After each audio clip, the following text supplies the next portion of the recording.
Tem dias e dias que você vai estar amando e às vezes odiando a estrada, principalmente nos perrengues. Fala, meu povo, tudo bom com vocês? Hoje nós estamos aqui gravando mais um episódio aqui do nosso quadro Prosa de Viajante. E no vídeo de hoje a gente vai conhecer um casal muito bacana que a gente conheceu lá em Esquel, a Dani e o Léo do canal Antes de Partir Viagens. E a gente já vai pedir para você se inscrever no canal deles do YouTube e também no Instagram. E vamos com a gente conhecer a história deles e se inspirar você também. Fala, seguidores do Mineirano, eu sou a Dani, tenho 29 anos, sou natural de Sorocaba. Eu sou o Léo, tenho 34 anos, somos do canal Antes de Partir Viagens. Antes de sair para essa loucura aí na estrada, de morar na estrada, eu era vendedora na parte de transportes. Eu sou jornalista, trabalhei nos últimos anos em televisão, mas antes de trabalhar em televisão, trabalhar com jornalismo, eu trabalhei muitos anos na área metalúrgica também, em indústrias em Sorocaba. A gente se conheceu em Sorocaba, morava lá, e Sorocaba é uma cidade que tem muita indústria, e aí acaba que a gente começa sempre a carreira profissional da gente nessas indústrias. Bom, agora eu vou apresentar para vocês a Valentina por dentro. Vou começar aqui com a nossa parte de adesivos, que é os dos amigos, conhecidos, que a gente vai trocando experiência na estrada. E aqui já vem o nosso baú, sofá e cama, 3 em 1. Aqui é nosso baú, onde a gente guarda tudo que é possível, gente. Então, tudo que vocês imaginar vai nesse baú, tá? Aqui é o nosso sofá de dia e essa madeira aqui, ó, é a nossa cama, que a gente põe essa madeira arrastada pra cá e essa almofada ela vem pra cá. Dá uma cama de que tamanho, amor? É 1,85 m de comprimento por 1,30 m de largura, uma cama bem boa. Pessoal, a gente não sente muita falta de uma cama normal porque ela é bem confortável. Agora conta um pouquinho pra gente por que da escolha desse nome pro canal. Então, muita gente relaciona o nome com aquele famoso filme, né, que tem, porém não é referência a ele, mas só que faz jus ao nome também, que é viver a vida antes de partir, né? O que a gente vai levar dessa vida? Vai levar coisas materiais? Não é, né? Então sentimentos, vivências que a gente fez, histórias que a gente deixou para contar e pessoas que a gente inspirou. Então acho que isso faz todo um conjunto aí do que realmente a gente quer fazer nessa vida, né, amor?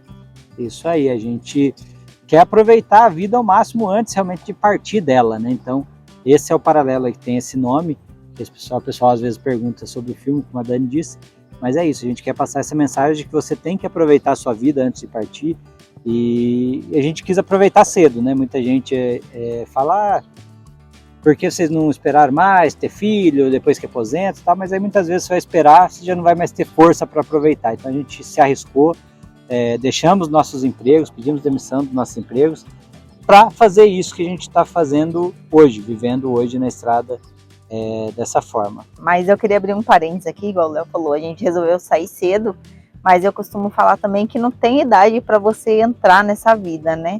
E abrir os olhos para os novos horizontes. Muita gente tem medo, que já tem filho, já é casado, os filhos estão grandes e mesmo assim fica refém ainda de querer cuidar de filho, neto e acaba não vivendo essa experiência que muitas vezes é o sonho de todo mundo, né? Então, se você está com vontade, está na hora, se sente preparado, acho que tem que arriscar pelo menos um pouquinho. Acho que o risco faz parte, né? O medo faz parte do processo. A gente não pode falar que a gente não tem medo, né? Medo a gente tem sempre, né? Só que a gente tem que ter coragem para enfrentar esse medo e seguir, porque tem muitas experiências aí para você viver. Aqui é nosso armário de cozinha, tá? Tá um pouco bagunçado, porque o espaço é pequeno, então às vezes a gente precisa apertar as coisas aí dentro. Utensílio de cozinha aqui também. A gente não trouxe muita coisa, então são as básicas que precisa. Aqui ficam nossas panelas e desse lado a gente deixa produto de limpeza, tá? Então tudo que tiver de limpeza a gente deixa desse lado. Aqui são os utensílios de cozinha, então ficam os nossos talheres, panos de prato. Nosso fogão, tá? Nosso fogão é um fogão bem simples, ele é bem baratinho, não tem forno, tá? Mas a gente aprendeu a se virar com ele, fazendo bolo e eu vou te falar que saem umas comidas bem gostosas aqui, viu? E a Dani arrasa no fogão, vocês têm que acompanhar o canal deles. Aqui é nosso recipiente, então, recipiente não, é onde fica nosso recipiente de água, tá? Água pra gente lavar a louça. Aqui fica um ventilador e aqui o nosso botijão de gás, que é de 13 13 quilos, quilos, P13. tá? E ele durou bastante, tá? Quando a gente saiu viajar 8 meses, ele saiu cheio, então ele foi acabar aqui em Assunção. Então ele durou 7 meses e meio aí, então valeu a pena.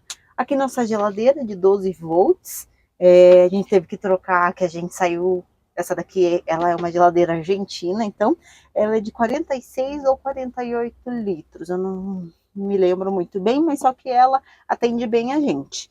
E de quem foi essa ideia maluca de pegar um carro e sair viajando o mundo? Essa ideia começou comigo, né? E aí eu pus na cabeça da Dani depois, ela gostou da ideia e foi. Mas assim, eu sempre tive a ideia de fazer alguma coisa diferente. Tanto é que assim que eu fiz 18 anos, a primeira coisa que eu fiz foi ir na Polícia Federal, sem avisar ninguém, e tirar passaporte, porque eu queria ir para a Europa. Mas acabou que não deu certo naquela época, fiquei muitos anos depois disso trabalhando, fazendo outras coisas. Aí conheci a Dani em 2011, finalzinho de 2011, começamos a namorar no começo de 2012. E em 2013 é que surgiu a ideia realmente do motorhome. Eu já pensava em ir para outro país, alguma coisa, talvez um mochilão, mas a ideia do motorhome surgiu em 2013. Eu vi em 2013 uma reportagem sobre um casal de Santa Catarina que sairia para fazer uma viagem, eles queriam dar a volta na América do Sul numa Kombi. Eu nunca tinha pensado na Kombi como um carro possível para ser motorhome, né, até 2013. Porque eu pensava que motorhome eram coisas muito grandes, muito caras. E aí quando eu vi a Kombi, eu falei, nossa, é possível, né? A Kombi é um carro acessível. E foi amadurecendo a ideia, começamos a assistir muitos vídeos, a ler alguns livros e tal, e foi amadurecendo até que a gente mudou para Cuiabá. A gente morava em Sorocaba, mudou para Cuiabá em 2019, e foi lá que a gente começou a tornar isso possível real, financeiramente. Sim, e é claro que essa ideia, igual o Léo falou, a gente foi amadurecendo, não foi uma decisão de um dia para o outro. A gente sabia que a gente não queria viver uma vida convencional, que a gente fala, né? Que é você fazer uma faculdade, e arrumar um bom emprego, ter filho e casar, né? A gente sabia que a gente não queria essa vida tradicional. E vendo esse lado diferente, de ser possível você viver na estrada, trabalhando. Hoje, agora a gente tem um outro trabalho que a gente arrumou, mas agora com o YouTube e tudo mais, a gente viu que é possível. Então, por que não, né? Arriscar. Isso aí, agora vamos conhecer um pouquinho da nossa Ferrari aqui. Bom, falando então um pouco do carro, nosso carro é uma Renault Trafic, ano 95. É um carro que não é tão comum no Brasil, mas quando a gente chegou na Argentina tomou um susto, porque para todo lado tinha, toda esquina tinha uma dessa aqui. Inclusive a gente até foi uma boa escolha, nossa primeira viagem ter sido para a Argentina. Quando precisou fazer manutenção, lá era muito fácil, no Brasil seria mais difícil. E aí eu vou mostrar um pouquinho para vocês do motor aqui dela. Ela é um carro a gasolina, embora a gente chegue nos postos de combustíveis, o pessoal sempre pergunta, mas é gasolina mesmo, certeza? Tal? Mas ela é a gasolina, sim. Uma vanzinha que praticamente é uma Kombi da Renault, digo assim. Mas o motor dela é isso aqui, é um motor, para quem conhece um pouquinho de mecânica, parece muito com o CHT, é um motor que a Ford usou, a Volkswagen usou também, só que é um CHT grande, ele é um motor 2.2, a gasolina e a carburador ainda, ele nem injeção eletrônica mas eu considero ele com algumas vantagens em relação às Kombis a ar, né? Porque a principal vantagem, né? Ele tem um reservatório de água, radiador, então ele é um carro refrigerado a água.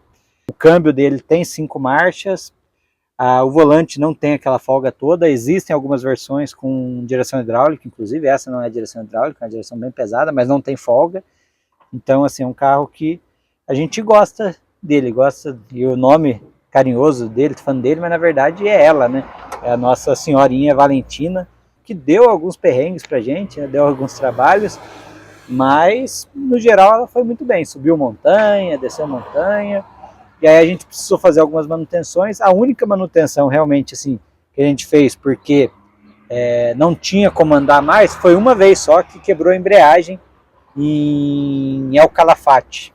Quebrou a embreagem, aí não tinha como andar, estourou tudo a embreagem, subiu um cheiro de queimado terrível, a gente estava no meio da rua, e aí um pessoal de um outro canal de brasileiros estava lá também, que é a Saravan, nos rebocou até um posto de gasolina e tudo mais, mas as outras manutenções foram mais preventivas, inclusive do motor. A gente praticamente fez o motor lá, mas porque estava baixando o óleo, e aí antes de ter um problema maior, a gente parou e fez o reparo no motor, abriu, trocou anéis, trocou pistão e tudo mais. E o preço da manutenção é razoavelmente barato. Para fazer esse serviço todo, a gente gastou R$3.000 lá na Argentina. Se fosse aqui no Brasil, com certeza seria bem mais caro, mas mesmo assim bem mais em conta do que se fosse um carro a diesel, por exemplo. E agora a pergunta que todo mundo faz pra gente: como vocês financiam a viagem de vocês? Bom, para a gente financiar essa viagem, né, a gente teve que juntar dinheiro, porque a princípio a gente não tem nenhum trabalho remoto, a não ser YouTube, que agora a gente está fazendo, né. Mas a gente ficou uns 2 anos, mais ou menos, guardando dinheiro, então a gente se poupou de muita coisa, tipo, a gente evitava de sair, comer em restaurantes, comprar roupa, que muitas vezes a gente quer, né. Hoje online tem muitas roupas, são as tentações, mas a gente aprendeu a se segurar, então nisso pequenas economias fizeram a diferença. Hoje a gente até pensa assim, por que não guardamos dinheiro antes? Mas tudo tem seu tempo, no tempo certo. Mas a gente conseguiu juntar um bom dinheiro, né, para permanecer pelo menos uns 2 anos na estrada, né. Além de juntar o dinheiro, né, a gente também pegou nossas rescisões do trabalho, tanto na minha que eu trabalhava, quanto na que a Dani trabalhava. Então o que a gente juntou, a gente fez uma aplicação e a gente está vivendo disso até hoje. A gente estima que esse dinheiro dê para a gente viver por 2 anos, a gente está vivendo há 8 meses ainda, dá para mais um tempo. Só que a gente está procurando outras formas agora de ganhar renda. Uma é o YouTube, que está pagando, mas ainda bem pouco. A outra, a gente comprou recentemente, né, uma máquina de gravação e corte a laser, daí a gente está fazendo peças decorativas em madeira, disco de vinil e tudo mais, para vender. Começamos a vender recentemente e aí é uma esperança de ter uma renda, aumentar um pouquinho essa renda aí, quem sabe que o YouTube cresça aí também, a gente vai continuar viajando aí, aumentando esse tempo de estrada, né? Porque se o dinheiro que a gente juntou daria para 2 anos, se a gente ganhar mais dinheiro, a gente sobe para 3 anos, para 4 anos, quem sabe viva por muito tempo, né? Sim, sim. E aqui é o nosso porta-pote, onde a gente faz as nossas necessidades, mas por enquanto a gente só faz o número 1, porque o número 2 a gente não teve coragem ainda. Mas esse daqui eu vou falar que é o item essencial no motorhome, porque à noite a gente precisa muito dele, quando aperta aquele xixi lá, a gente precisa fazer. Eu acho que a princípio nossa casa é isso, mas o Léo vai mostrar para vocês agora a parte da elétrica, né? Um pouquinho, né, amor? Isso aí. Bom, nossa parte elétrica consiste numa placa solar bem grande, que tem aqui em cima uma placa de 450 watts, e aí aqui é a nossa casa de máquinas, aqui, digamos assim. Aqui fica um controlador de carga. Eu fui enganado, porque ele está escrito que ele é um MPPT, que seria um controlador melhor, né? Mas na verdade não é, ele é um PWM, um controlador simplesinho, que é uma coisa que a gente quer trocar agora aqui no Brasil, porque ele realmente não é o que a gente esperava, esse controlador aí. Aqui dentro fica então as outras partes aqui, os outros componentes da nossa elétrica. A gente tem uma bateria estacionária lá embaixo, uma bateria de 220 amperes, e essa a gente tem 2, essa daqui e uma igualzinha a essa que está dentro do baú das roupas ali também. Então, são 2 baterias de 220 amperes e tem um carregador externo aqui, ó, uma usina.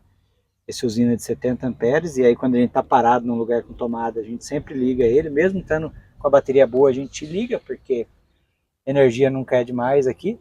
E lá embaixo, como vocês viram, tem um inversorzinho, porque aqui é tudo em 12 volts, a gente não precisa de um inversor grande, nada. Esse inversorzinho está improvisado ali só para algumas ocasiões. A gente precisa de um mixer que a gente tem ali, né? Mixer, não, como é que é o nome daquilo lá? É um processador de alimentos, a gente liga o processador, liga a maquininha de cortar cabelo e tal, é só isso que a gente liga. E o ventilador, né? E o ventilador de vez em quando.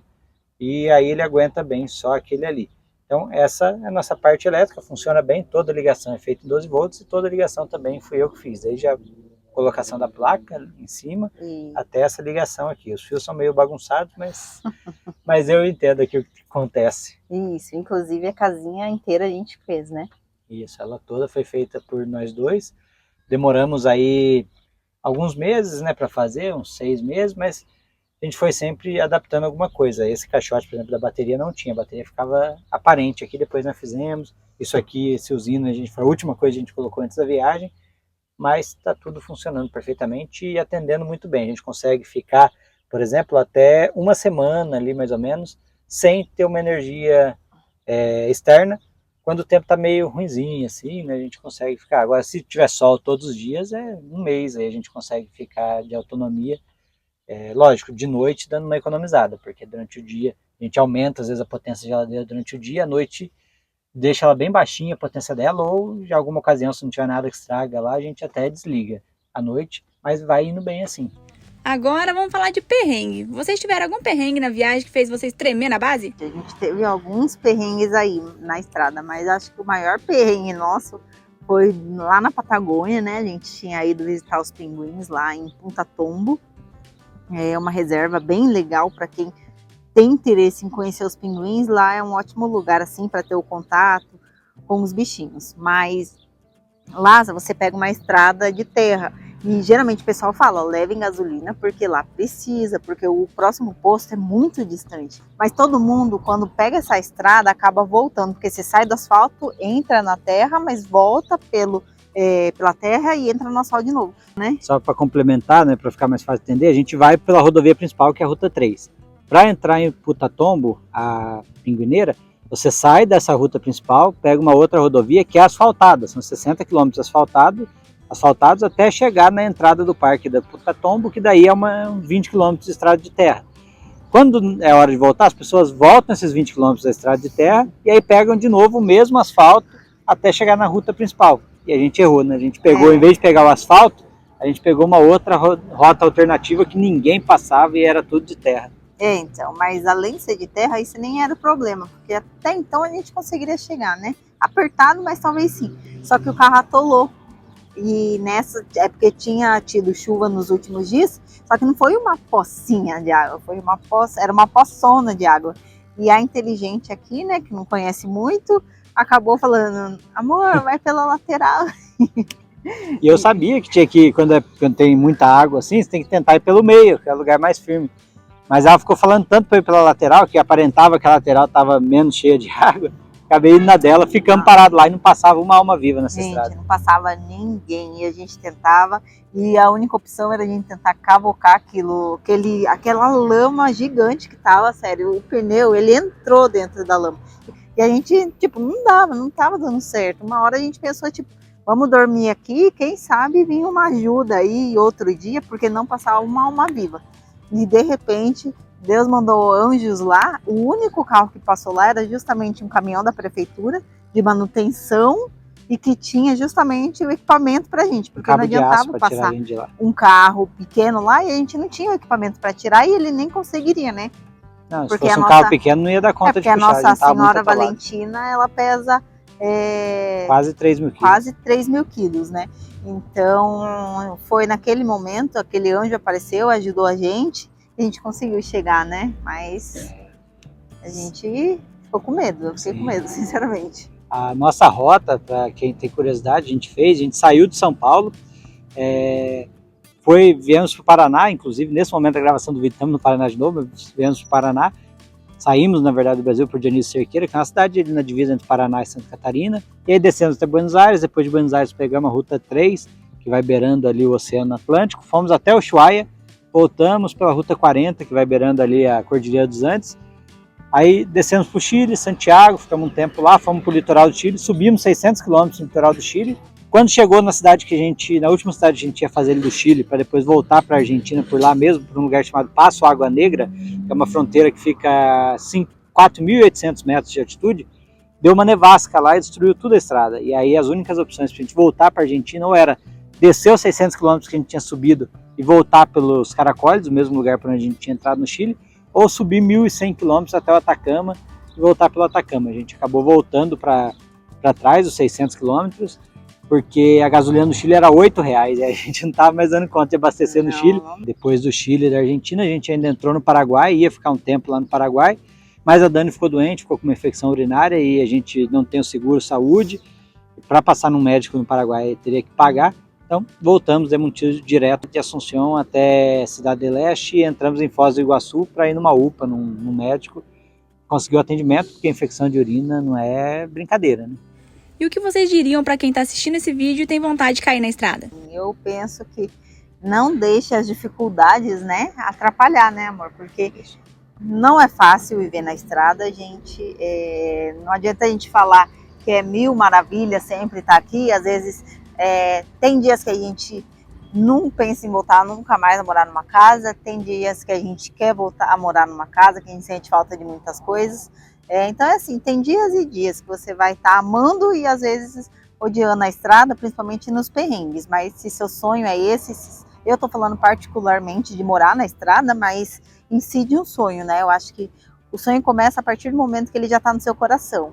Então, por mais que distante ele pareça, às vezes o pouquinho que você faz por dia, hoje põe no papel a ideia que você tem, amanhã você começa a pesquisar o que pode para começar, e assim vai, guardar dinheiro, né? Porque, querendo ou não, um plano, um sonho vai precisar de um dinheiro, né? E eu acho que é isso, eu acho que é não desistir, tudo é possível, colocar na cabeça que se você quiser que realize, ele vai se realizar. Basta você ter a confiança, a persistência de não desistir em qualquer dificuldade que aparecer, né, amor? É isso aí, acredite, se planeje, mas também não fique planejando a vida inteira, bote em ação, né? Falo, não adianta você só planejar e nunca botar em ação, então bote em ação, mesmo que não tiver o plano que você fez, não tiver ainda perfeito ali, tudo nos seus lugares, porque na estrada vai se encaixando. A estrada, tem um livro de um casal que chama Travel and Share, né?